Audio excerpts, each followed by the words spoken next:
dames. C'est quoi ce tirage au sort dont parlait tout à l'heure Sophie? C'est la Coupe de France. Ah, la Coupe de Tous France. les clubs de la fédération qui jouent, et voilà, on se retrouve avec les quarts de finale. Et ces Parisiens qui sont qualifiés pour les quarts de finale, ils ont battu Nantes hier. Les Parisiens qui sont sur tous les tableaux en Ligue 1, en Coupe de la Ligue, en Ligue des Champions et en Coupe de France. Voilà, on regarde ce qui s'est passé hier soir pour les Parisiens, regardez.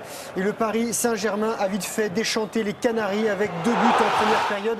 19e minute, Edinson Cavani ouvre le score sous les yeux d'Ibrahimovic, bonnet sur la tête, resté sur le banc des remplaçants, ça lui va très bien, ménagé avant le match de ce week-end et surtout le choc face à Chelsea en Ligue des Champions mardi prochain.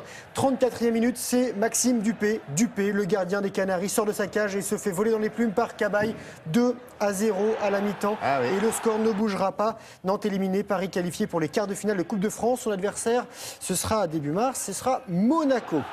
Des Monégasques qui sont 5e de Ligue 1, qui accueillait Rennes 12e. Et en moins d'un quart d'heure, Monaco, pas grand monde, inscrit 2 buts par Touré et Wallace. Alors les Bretons réduisent le score avant la mi-temps grâce à Pedro Henrique. Ça fait 2-1 à la pause et en fin de match, avec la manière et l'art, Anthony Martial marque sur penalty. Les joueurs de la Principauté s'imposent 3-1. Ils jouaient chez eux, là, c'est le stade Louis II. Oui, il n'y avait pas grand monde dans les tribunes, effectivement. 3-1 également pour Guingamp, club de Ligue 1. Et tenant du titre face à Yzeure, qui évolue en CFA, la 4e division. Et les Bretons se sont fait peur dans le stade des amateurs de l'Allier.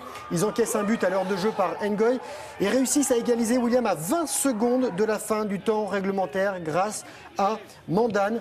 Il y aura des prolongations, Mandane à nouveau, puis Jérémy Pied qui enlève une épine au Guingampais qui s'impose 3-1 et affronteront en quart de finale Concarneau également, club de CFA. C'est le dernier petit club de cette Coupe de France. Voilà pour le football. Chelsea, c'est quand? Ce sera mardi prochain. Donc on en reparlera mercredi matin. Voilà. Notre histoire, là. Hein. Ouais. Bon. Un autre Qu'est-ce qu'on a d'autre? On a du volley avec des Canoises, nos amis Canoises qui sont en play-off de Ligue des Champions. Ben, ça ne s'est pas très bien passé pour le premier match. Regardez les championnes de France qui sont à gauche de votre écran. Elles étaient opposées à Zurich. Elles s'inclinent 3-7-2 lors du premier tour aller de ces play-offs, donc qui comprenait séries éliminatoires. Mercredi prochain, le RC Cannes se rendra en Suisse. Du handball avec le championnat de France, Montpellier en bleu a conforté sa place de leader en battant Saint-Raphaël, l'un des principaux concurrents au titre. Le résultat de ce match de la 15e journée de l'élite, 32-28. Les Héroltais sont donc premiers devant le PSG et Saint-Raphaël. Du tennis, William à Rotterdam aux Pays-Bas, Andy Murray, finaliste du dernier Open d'Australie, a donné leçon au Français Nicolas Mahut qui est en haut de votre écran en rouge. Il est 109e, issu des qualifications.